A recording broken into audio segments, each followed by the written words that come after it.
when we talk about visibility and being intentional about your brand, it doesn't matter if you're reaching one person or 1 million people. Being intentional about who you are, how you're showing up, what you're communicating is just as important, just as valid, because how you land in that one person's life and what you say to that one person could change your complete career, could change your complete trajectory. So I'm not out in the world talking about personal branding because I'm under any illusion that everyone wants worldwide fame and influence. There are so many people that would resonate with what you're saying, and Johnny, that, I just want to do my work and I don't want to be out in the spotlight. And it's really important that we talk to those people and say, we're not saying you have to do that. By thinking about your personal brand, it's just as relevant if you're reaching a small audience. What I would say, though, is where most people get caught up or get stuck is that they automatically associate personal branding with self-promotion and that they're doing it to somehow stroke their ego, or they're doing it because it makes them look good. And I would say to those people, really, the magic lies in you getting out of your own way, starting to see yourself as a vehicle for your work, for your message, and that visibility, it's actually not about you. Welcome to the Wisdom We Share podcast, where ancient truths and modern intelligence weave together to inspire, ground, and shape us for a wiser, awakened life. I'm Anjani Amrit. And I'm Robin Wald. And together we bring you fascinating conversations from the worlds of spirituality, science, and human behavior, so you can connect to your own inner wisdom, joy, and clarity, elevating the way you actually live your life. Carlii Lyon is a powerhouse in personal branding and media with over 20 years shaping stories of global icons and high-profile talent. But what's captivating about her is not simply her resume. It's what she's learned along the way, how she's weathered the industry shifts, rejected the easy slogans, and found real value in the messy, human moments behind the brand. Today, we're not talking step 1, step 2 formulas. We're talking wisdom earned in the trenches of storytelling, visibility, and leadership. Carlii, welcome. Oh, thank you so much. Thank you for having me here. Super excited to be hosting you on our show today. So you've built your career helping others to be seen. I've known you for a long time. I've been watching in the wings, and I know that to be true of you. Now I'm curious, when did you feel invisible, and how did that moment kind of shape how you're showing up now? Because how you're showing up now is very differently, and it's really exciting. Thank you. The moment for me was on extended maternity leave. So that was the moment where I did intentionally step out of my career and, to focus on my 2 beautiful baby boys, and where I was really confronted with the feeling of being invisible was actually coming to the end of that, when I had decided, okay, it's time now. The boys are a bit older. It's time to head back into the world of work. And that's when it really dawned on me that, yes, I'd spent so many years building the personal brands of all of these amazing people, but I had never applied any of the thinking or the methodologies to myself. So even when I started to look at, where was the proof of all of the things that I had done? Where had I documented it? What had I done to build my own personal influence rather than just having enjoyed so much positional influence at the time? So that was really the moment. And it was quite a harsh moment of realization. Yeah. Sorry, go ahead. It's kind of like The Voice. You know that show, The Voice, where the backing singers decide to be the front singers, and they do their auditions. And I'm picturing this for you as well. And for everyone who's sitting in the back. Robin might have a juicy question about that. Mm. Well, my question, it was so interesting just to hear your language around, and I might even get it wrong because it was new language for me to Yeah. hear the terminology. You were talking about positional. Can you repeat what you said about Yeah. instead of being out in the front in the limelight with the visibility, Yeah. what was the term you used about being in the background? So I had positional influence, which was Okay, I okay. had influence because of who I was representing. And Mm, I felt like when I was in my role, in my career, I felt like I did have a lot of influence and that I had built that visibility and I was being seen and I was known. But actually, it was only when I stepped out of that position, which most people see themselves in the job that they're in, as opposed to seeing themselves as a brand, that I realized I hadn't done anything to build my own personal influence, being just who I am, what I'm good at, what I've got to offer. I hadn't built that. I hadn't intentionally showcased that. So that was the realization for me. okay, interesting. Thank you for Mm. clarifying that. Because as you were speaking, I was thinking about we all influence people in many ways, Mm-hmm. right? And sometimes we're not even aware of the influence we have, right? Even a Totally. kind word or some way that we show up with someone influences how they then behave and pass that along. But it sounds like in the world you were in, you knew that you had influence with kind of big heavy hitter Yes. celebrities, corporate giants, and you knew that you had their ear and that you were influencing the decisions they made. Yep. Was there something about that that was dissatisfying on some level that you felt like I want or need more?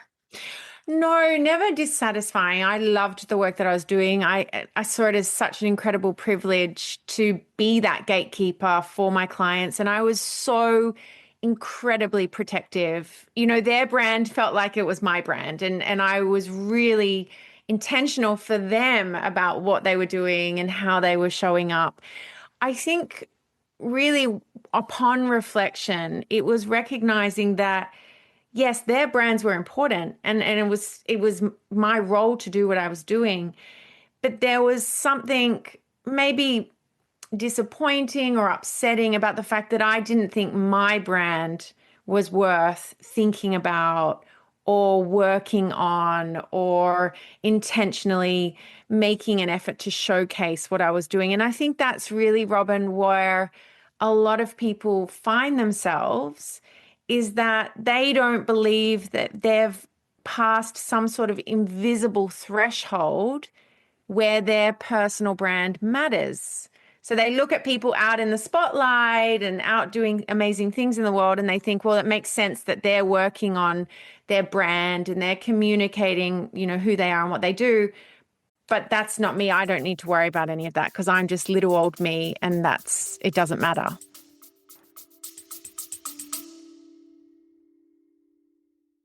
If you're looking for a trusted, skillful expert to support your deeper work of self-exploration and evolution in your life, relationships, business, or spiritual growth, we invite you to reach out anytime. This is the deeper work Robin and I love to do beyond the podcast. Impactful mentorship, coaching, spiritual guidance, astrology in a one-on-one setting. All the links are sitting right there for you in the show notes.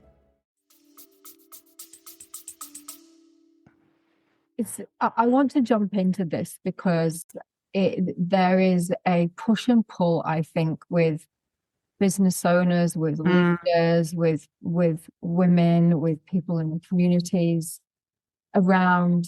There's a tension between me putting myself out there and, say getting assistance from a PR person or working on my brand, polishing and sparkling my brand and putting myself out there versus I don't need to or want to put myself out there so much because I don't want to be seen in the spotlight. That's not what I want to do. I want to do my work quietly.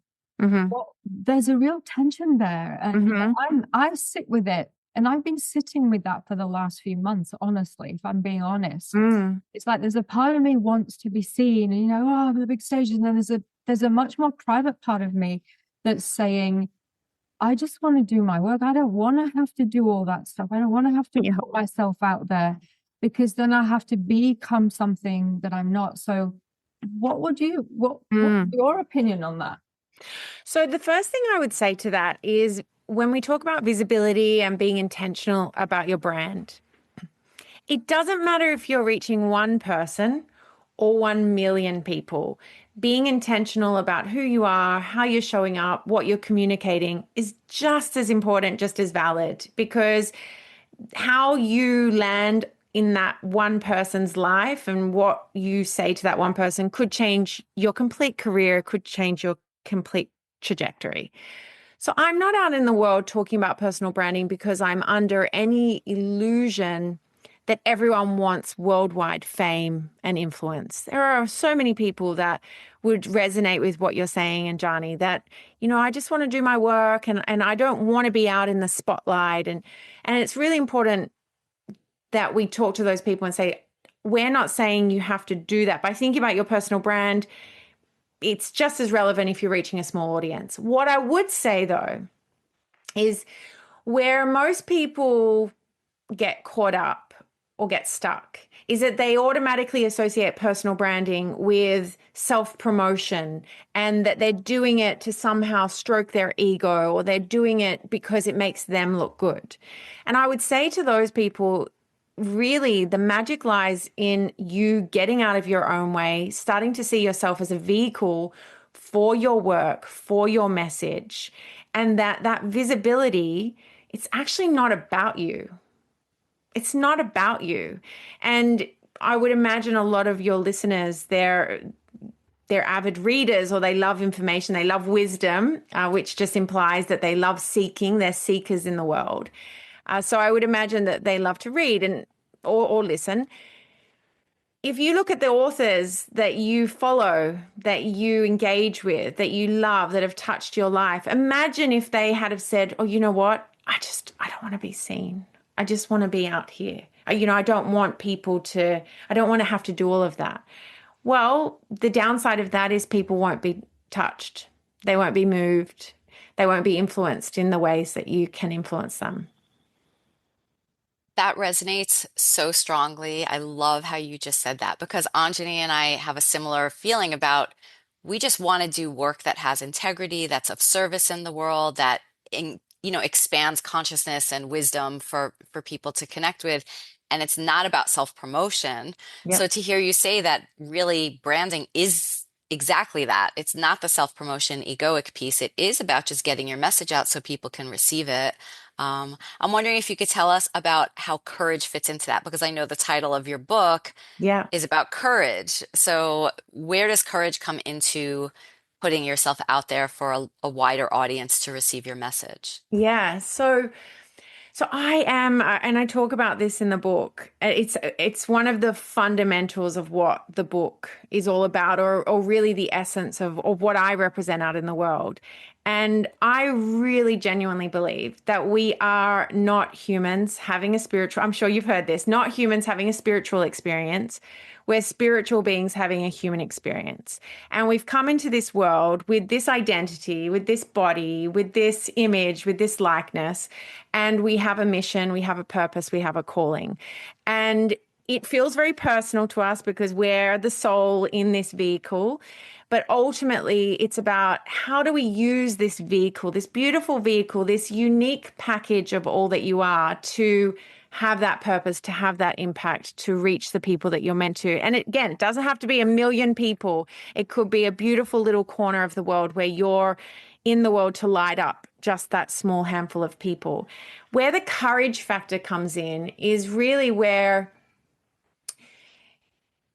you need to have courage to let that happen, to be brave enough to be that channel, to be brave enough to take action on those intuitive nudges that says, reach out to that person that you don't know, pitch your business to that person or that group of people or that company that you want to collaborate with. That does take courage, because often the things that we want to do reside outside of our comfort zone. And as we grow, and certainly, this really does speak to those who are wanting to really expand their reach, it's scary. It's scary because there's greater accountability. There's more risk of being rejected. There's more risk of being criticized. And if ever there's a reason you need courage, it's when you stand in the face of all of those things, which totally go against really what we're conditioned to think we need to do, which is fit in and play to the status quo. Yeah, I've had a whole year, honestly, of having the knockbacks and the rejections and the put downs and the runaways, and a whole year of it. And it's been really interesting to observe myself going through that and looking at how, yes, it's very uncomfortable, but it also it in itself builds courage. So yeah, what would you say would be the thing that builds courage? Like, where do we get courage from? Your book is about the courage to be. Where do we buy it on a shelf? Do we download the app? Like, how do we get courage? Because I know a lot of people talk about confidence. Yeah. And I say confidence is a result of courageous acts. And so what would you say to people who are saying, well, I don't have that courage? What would you say to them? I would say that they do have that courage. They're perhaps just not taking action. And this is where it's so frustrating, and it's not what anyone wants to hear, by the way. I do call courage the introverted sidekick to confidence, because the idea is with confidence, and this comes from the work of a gentleman by the name of Dr. Russ Harris. He has a perfect quote. He says that the feelings of confidence can only come after taking confident action. So you can't feel confident until you've taken the action. So then we need something to propel us to actually take the action. What is that? It's the courage. And you said it beautifully, Anjani. It is built on courageous acts. How do you get that? It really is a case of just acting, like making it a thing you do rather than a thing you feel. So what would courage or a courageous act look like? It would be sending the pitch. It would be speaking up in that meeting. It would be putting yourself out there in a way perhaps you've never put yourself out there. It's more an action than a feeling, if you like. And when you make it more of an action, then you can really start to rely more on your rational logic mind rather than waiting for something, a feeling that actually is illusory. It doesn't exist. It's not like you have one moment where you go, oh, I'm ready to be courageous. This is what a courageous act is going to be. And to do that, that's what courage is all about. Yeah, it's a choice point for me. It's you have to make a choice and do it regardless of the outcome. And I think that builds the courage, like you say, taking the action, because every action you take and every failure that you experience, then that builds something else to the foundations of our courage. It's a topic we could talk about forever. But Robin? Well, I'm actually curious. I want to go back to what you said about that we're spiritual beings having a human experience and that we come here with a mission and a purpose. And as an astrologer, I know that many people who come see me are really seeking to align to their purpose. And sometimes they're confused about what that is because they've followed someone else's script and the expectations their parents had or something they started with that they're no longer passionate about and don't feel is really their true mission, but they're too afraid, again, the courage, too afraid to take action to change that. And they're seeking some kind of guidance or validation to be able to find the courage to align. Yeah. I'm curious for yourself in your own journey, when would you say that you really understood what your purpose and mission was? Was it really after becoming a mom and needing to get back in the workforce, or was it something earlier on, but you just didn't put it into action until that moment? I think it's a combination of both. one of the things that I talk about a lot with clients is I think language plays such a big part in the confusion that we may feel around this idea of purpose. Because a lot of the time the term is to find your purpose, right? To look for your purpose. And I change it up in saying that purpose is something that we can choose. And that by using the word choose, it also liberates us to know that the purpose that I choose today might be different to the purpose that I choose in 5 years' time. So I do believe that there's always been a part of me that has felt called to use the power of the media, to use communication to help light up the world. I've always felt like there was something that I wanted to do and wanted to represent as an individual. But where I really chose, okay, this is what I want to be out in the world speaking about. This is what I want to be out in the world representing. Yes, it was that moment of in maternity leave. But yeah, I would say to people, just choose your purpose. What do you want? What do you want to represent? And then go out in the world and play with that, experiment with that for a year. Nothing is in concrete. Like you can play with something, experiment with something, and it can be almost a bit of a self-fulfilling cycle when you do that, because you can go out and say, okay, this is what I represent. And that feeling of purpose actually grows and develops and feels more real the more we show up and consistently represent that. Yeah, I love that. It's kind of like when we say, I'm looking for the one, and then they get all tied up in the one when Yeah. there's so many to choose from. Yeah, exactly. And I think it honors the fact that we will change, and research really, I mean, you don't even need to lean into science to know this. If you look at your own journey and you look back 10 years, you'll see how much you've changed. 5 years.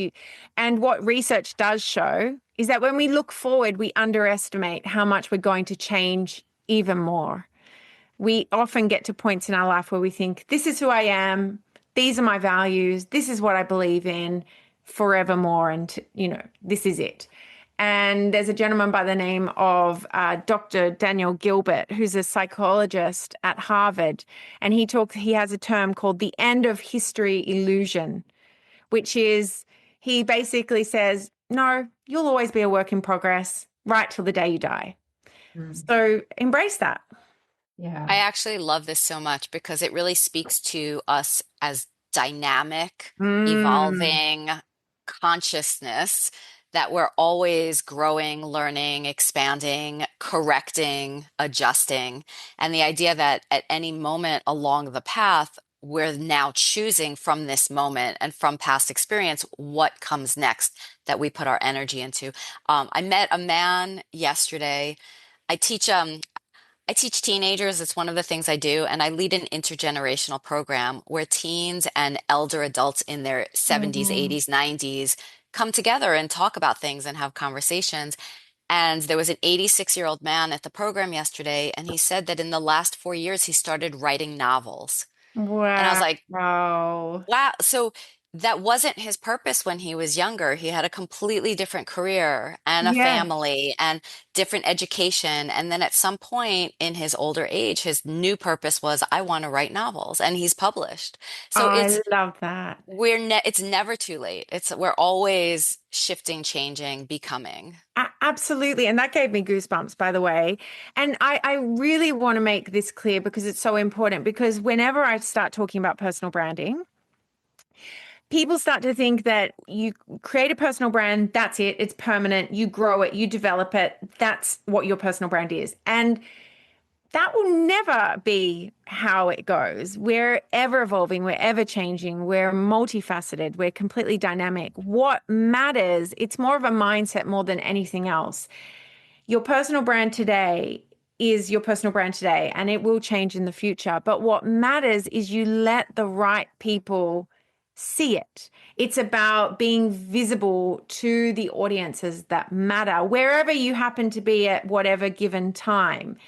That's what is really the most important part here. It's having the courage to let people know what you're doing so that you can attract the right people, places, and opportunities. Because if people don't know who you are, they don't know what you do, and they don't know why it matters, how can you attract the right people, places, and opportunities into your life?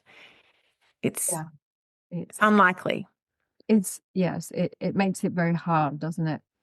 Mm. I want to turn left, Okay. ask you, do you look at social media culture today and think we've gone too far?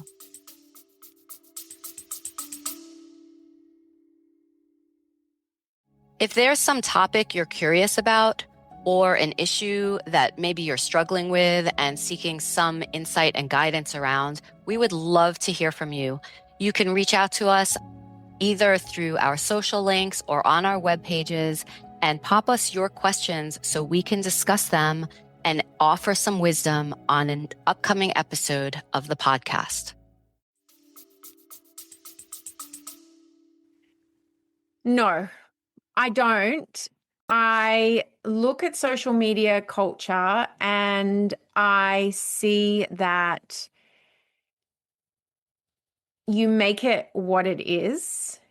We underestimate how much of an impact we have on our own algorithms and on what we are consuming.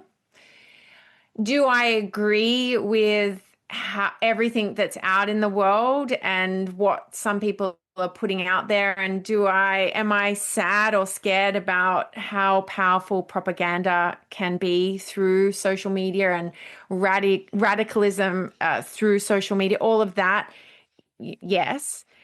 But I think that the opportunities to reach the right people wherever they are and what they're looking for, I think it's really exciting. And I saw a quote on social media that I loved, and it basically said, don't use social media less because you disagree with what it's all about. Use it more so that you can shape it in a way that you feel you can really add value to the conversation and you can have impact in all of the right and most powerful ways. And I think that that really is wise. And I also am mindful of the fact that each generation connects, expects, and wants different things. So, we're sitting here, I'm in my 40s. I don't know what generation you're both in, but, what they're doing and how they're doing it is what they need at that point in time, I think. Hmm. Yeah, I'm definitely in my 50s. And I agree with that. I love that take on social media, because often people who have, really good ethics and morals and values, care about themselves, about the people around them, will shy away from something like social media because they see it and they go, oh, I don't want to get involved in that. And I love your take about, well, we all have a responsibility to speak up and to show up. And this is the new way of doing it. This is the new way. This is our new family in a way, isn't it? Social media. It's how we communicate and connect with each other as humans. And I really love your take on that. It kind of empowers people to step up and be brave and have the courage to do that. Yeah, I look, do I think that people still need to be intentional? I do see, coming from and looking at it all through the lens of a former publicist. So, it was always my role to be very clear and intentional about how my clients were putting themselves out there. And any high profile individual will have a full team of people around them, making sure that what they're doing is on brand, that they've thought through all of the pitfalls and downsides and possible consequences of how they're showing up and what they're doing out in the world, and how they're building their public profile. So we have to remember that those people who had public profiles were always doing it with a full team around them. We've now given this ability to everyone. And do I think that it's a new toy that people are still really understanding and getting used to? Yes. Do I think we still need to be careful about the level of disclosure and how much we share and what? Yes. Do I still hope and pray that our younger generations are thinking about the long-term consequences of what they do online? Yes. But with all of that said, I still think there is so much magic in the fact that we can now connect in such a big way. Look at what you're doing with this podcast and being able to reach people that you would never have been able to reach in places you would never have been able to reach them. And that's such a gift. Yeah, I think it is. And I think that it is a contentious topic. And I just want to thank you for your wisdom on that. You are clearly across it. You clearly have a really healthy approach to it, which is kind of rare. Thank you. I'll take that as a compliment. Thank you. It's absolutely a compliment. I would love to shift topics slightly because one thing that you let us know about as a new interest in a way that you're having fun these days is that you've recently discovered the tarot Yes. and have been playing with your new Rider-Waite-Smith deck. So I'm an intuitive tarot reader and I use that as as a tool for coaching and to help people evoke their own answers and wisdom and guidance. And I'm curious, how are you playing with the tarot? And what inspired you to take that up as a new hobby? I've always, I think back to when I was in my early teens. I loved crystals and I've always loved the world of wellness, spirituality, self-help. And if I look back through my journey, this is a long answer to a short question, but I always loved it. But there was a period in my life where I pushed it to the side and maybe I was secretive about it. I wasn't displaying or declaring that these were things that I was always listening to my intuition and I believed in all of that part, guides and all of that. But I've recently, I feel like I've come full circle, and the older I get, hopefully the wiser I get, I'm really starting to think, oh my God, we have got access to so much guidance and insight and just powerful direction by using these tools. And so a girlfriend gave them to me for my birthday this year in March, and I use them all the time for everything. And I'm becoming really unapologetic about the fact that I am woo-woo. Yeah. I love that. Do you happen to have a favorite card in like if you look at the major arcana as archetypes for, you know, what era you're living into right now as part of yourself that's expressing, do you have a favorite card that you're playing with or inspires you? I get excited every time the magician emerges because I think that is very much aligned with where I feel I'm at right now in my journey and creating new opportunities, and that idea of just letting things start to emerge and just trusting in how things will unfold. And I don't know what your take on the magician is, but that's my take on what the magician represents. Yeah. Yeah. I mean, I think your take is what matters the most. I think everybody's individual connection with a card is what matters. But the only maybe language I would add to that is that the magician to me is very much about co-creating with the universe. So it does feel like that is what you've been doing with this book and putting your own brands out there, that you had all the tools always, but now you're stepping into co-creation with those tools. Yeah, it's Yes, I beautiful. love that. I will really be taking that on board. And that's what And I really made a commitment this year. At the beginning of the year, so the beginning of 2025, my word was infinite, because every year I choose a word and that's the theme of the year. And my word was infinite. And for me, it was about really tapping into that infinite intelligence. And I've just found, by being intentional about listening to my intuition, some of the things that have come through and some of the opportunities that have come out of it have just been phenomenal. I love that we can have this conversation. I think many people, particularly women, are closeted spiritualists. And Mhm. I don't know about other countries, but definitely in Australia, that we use that word woo-woo on ourselves. We Mm, weaponize that against ourselves. true. And it's interesting to hear the dialogue around that, and that we have to, if we're talking about the non-physical, which is as real as the physical, is basic physics, gases, liquids, and solids, Yeah.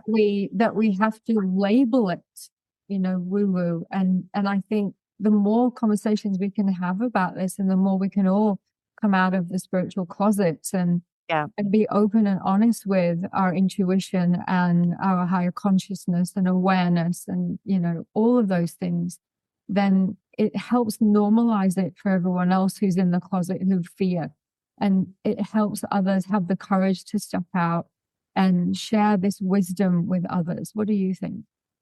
I completely agree. And I actually think from now on, we should actually make a commitment not to use the word woo woo. We should wipe woo woo out of our vernacular, because it is so true. And I find a lot of my clientele are executives in the work that I'm doing today. I'm working with some of the biggest brands in the world, and my head tells me that, well, this sort of dialogue and these sorts of stories aren't going to be relevant. They're not going to connect, and they're not really, it's not the right arena for them. But yet, my actual experience tells me that it is. And it's more, I just finished a coaching series with an executive, and she specifically said, I loved that there was an element of spirituality in the work that we were doing, that it wasn't just about the black and white, the rational, it was about connecting into that voice or into that energy. And so you're absolutely right. Yeah, I have the same experience with my mentoring clients as well. Mm, High level leaders in large multinational organizations. And the one thing that always, always, always surprises me is that they love the spiritual aspect. They love that aspect of, bringing in intuition, inner guidance, looking at energetics. That's the thing that they really love. And yet still we're hesitant to put it out there. We can be mm. hesitant to put it out there and say, hey, this is part of what I offer as well. So, thank Well, you I'll just for say that. my personal brand is all about offering that. Yeah, yeah, So that's exactly why people come to me, because they yeah, know that I'm going to coach with that integrated awareness of the yeah. astrology and the tarot and the intuition and the spiritual wisdom. As we wrap up, I'm curious if you have kind of a regular daily or weekly spiritual practice. What do you do to reconnect with your inner wisdom and consciousness? For me, it's walking. I don't know where I heard it, but I heard someone say that when you walk, that's when angels talk to you. And so every time I go for a walk, which I love to go and walk out in nature. I really feel like I get lots of messages and insights and ideas. And I sometimes find myself, hopefully nobody, or maybe hopefully people do look at me as I'm doing this now that we're talking about, getting out in the world and representing this more openly. But I'll be walking and I'll go, oh, yeah, that is such a good idea, like to myself out loud. So walking for me is my practice. And it's a beautiful, sacred time for me. Yeah, I have the same practice. It's just the best. It does so Mm. many levels. Um, Carly, thank you so much for joining us on our show today. What I love about conversations like this is that they peel back all that polish. You've reminded us that being seen really isn't about chasing the spotlight. It's about standing still in your own skin and letting your truth speak for itself. So I think in a world that really continually asks us to perform, there's this real quiet power in just being real. And thank you for showing us that courage really isn't built, it's remembered. Yeah, thank you. Beautifully said. Thank you so much for having me. Of course. Carlii, if people want to reach out to you, if they want to find your book, I know on your website I visited and there was like a free download and there was some future self Yes. meditation that is soon to be released. How could people find you? Yeah, the best place would be my website, which is carliilyon.com. It's Great. really And we'll easy. include that in the notes for the show so people have that. Thank you. Thank you so Thank you much for so having me. much. Thank Thank you. you. Thank you so much for tuning in to the Wisdom We Share podcast. We hope today's episode sparked some new insight, imagination, and practical tools you can integrate into your daily life. Continue this journey with us by subscribing, sharing, and dropping us a review. Until next time, stay wise.